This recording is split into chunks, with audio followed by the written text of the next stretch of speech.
Assalamualaikum warahmatullahi wabarakatuh. Perkenalkan, nama saya Irfan Surya Pratama, NIM 19087091. Baiklah, di sini saya akan mempresentasikan salah satu cedera yang dialami oleh atlet nasional dalam cabur pencaksilat. Yang mana atlet tersebut bernama Daniel Wabumen, berasal dari Papua, atlet pencaksilat kelas D putra. Waktu terjadinya cedera, pertandingan babak penyisihan nomor tanding putra pencaksilat di Graha Satria, Jawa Barat, Senin 19 September. Pada babak penyisihan, banyak beberapa kali tragedi yang dialami, baik cedera patah tulang maupun kesleo dan sebagainya. Jenis cedera yang terjadi yaitu Ketua Panitia Pelaksanaan Cabur Olahraga Pencaksilat PON tersebut menyampaikan bahwasanya atlet yang mengalami fraktur ataupun patah tulang tersebut yaitu Daniel Wabumen, berasal dari Papua, saat bertanding dengan Rangga, berasal dari Sumatera, yaitu pada kelas D putra.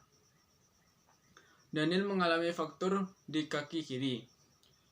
Namun itu murni kesalahan saat bertanding dengan Rangga, berasal dari Sumatera tersebut. Dede mengatakan Daniel kemungkinan dirujuk di RS AMC untuk mendapatkan perawatan yang intensif dan yang lebih lanjut. Penyebab terjadinya cedera tersebut karena pada saat proses latihan, atlet tersebut sudah mengalami cedera terlebih dahulu pada kakinya, tetapi kaki tersebut tidak diobati dengan intensif. Dan saat bertanding, cedera tersebut mulailah berfatal, yaitu mengakibatkan kaki tersebut patah. Pertolongan pertama pada atlet tersebut yaitu pada saat terjadinya cedera, hal yang perlu kita ketahui adalah melakukan pengamatan kondisi tubuh terlebih dahulu, seperti apakah terjadi gangguan pernapasan, pendarahan yang berlebihan, sehingga masalah kesadaran. Jika tidak terdapat pada kondisi tersebut, kita dapat melakukan tindakan selanjutnya. Yang harus kita lakukan adalah menyelamatkan nyawanya terlebih dahulu. Selanjutnya, jika tidak ada kondisi gawat ataupun yang berlebihan, kita dapat terfokus pada cedera yang dialaminya, yaitu patah tulang tersebut. Penanganan terkait kondisi tersebut dengan melakukan tindakan rest, yaitu rest ataupun beristirahat. Yang kedua, menggunakan kompres ataupun es batu supaya meredakan ngilu pada sakit tersebut. Dan yang ketiga, menggunakan perban pada area yang mengalami cedera guna mencegah terjadinya pembengkakan ataupun menimbulkan luka-luka yang akan terjadi lagi. Dan yang keempat yaitu memposisikan area yang cedera yang lebih tinggi untuk mengurangi resiko pengembangan pada cedera tersebut. Selain cara tersebut, kita dapat meringankan cedera yang terjadi akibat pencaksilat tersebut dengan mengkonsumsi obat-obatan yang sudah diresepkan oleh dokter. Bagaimana proses penyembuhan cedera tersebut secara biologis? Penyembuhan untuk patah tulang ataupun patah tulang ringan ataupun patah tulang yang berat. Contohnya dalam patah tulang ringan saja.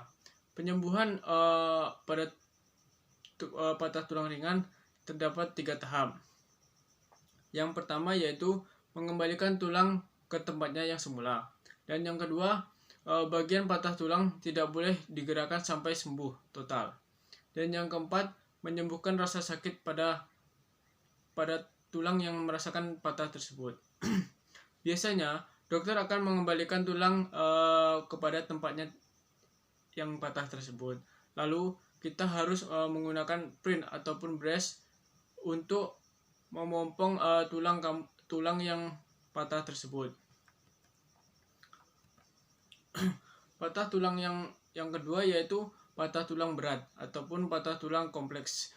Untuk patah tulang yang lebih parah biasanya membutuhkan operasi ataupun sebagainya.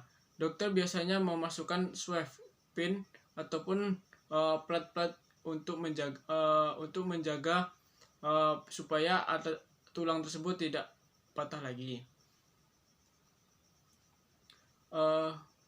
Alat-alat tersebut bisa dibiarkan di dalam tubuh kita, akan dikeluarkan oleh dokter. Proses penyembuhannya yaitu minggu pertama sampai kedua. Masa penyembuhan rata-rata berlangsung sampai 6-8 minggu ataupun lebih. Namun, biasanya beragam tergantung tulang yang patah tersebut, di mana letak tulang yang patah tersebut. Jenis faktor umumnya itu juga mengalami sangatlah penting. Contohnya umur tua ataupun yang muda itu sangatlah berpengaruh pada kesembuhan tulang tersebut. Biasanya dokter juga akan memberikan instruksi sebagai untuk menjaga supaya tulang tersebut bisa sembuh.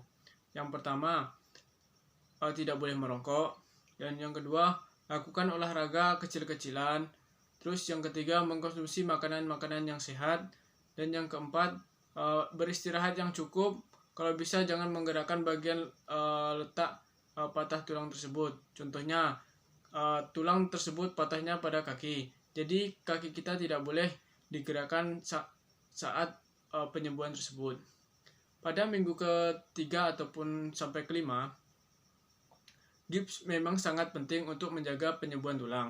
Namun, beberapa minggu tanpa bergerak juga akan membuat otot-otot tersebut lemah dan kaku. Pada waktu ini, biasanya dokter akan menganjurkan si atlet tersebut berolahraga, tetapi dengan kecil-kecil saja. Tidak boleh terlalu berat-berat. Minggu ke-6 sampai ke-8, pada waktu ini biasanya gips akan dibuka. Di daerah kulit yang ditutup gips tersebut akan terlihat lebih pucat serta terkelupas karena terjadi penutupan antara gips dan tulang-tulang ataupun daging yang ada dalam kaki tersebut. Mencegah cedera saat olahraga. Sebenarnya mencegah pada saat olahraga ataupun bertanding itu bisa kita lakukan sangatlah mudah. Yang pertama, lakukan pemanasan dan pendinginan saat bertanding dan sesudah bertanding. Wajib kita ketahui melalui olahraga yang berat-berat, contohnya pencaksilat tersebut tadi. Kita harus melakukan pemanasan yang sangat intensif supaya tidak terjadinya cedera yang memungkinkan ataupun cedera yang sangat berbahaya bagi kita. Dan yang kedua, tidak berolahraga berlebihan ataupun pemanasan yang terlalu berlebihan terlebih dahulu. Jika kita mulai membiasakan berolahraga, kita harus memulainya dengan olahraga yang ringan-ringan terlebih dahulu, tidak boleh yang terlalu berat-berat. Karena itu juga bisa mengakibatkan cedera yang berlebihan nantinya. Baiklah, mungkin hanya itu yang bisa saya sampaikan. Saya akhiri dengan Assalamualaikum warahmatullahi wabarakatuh.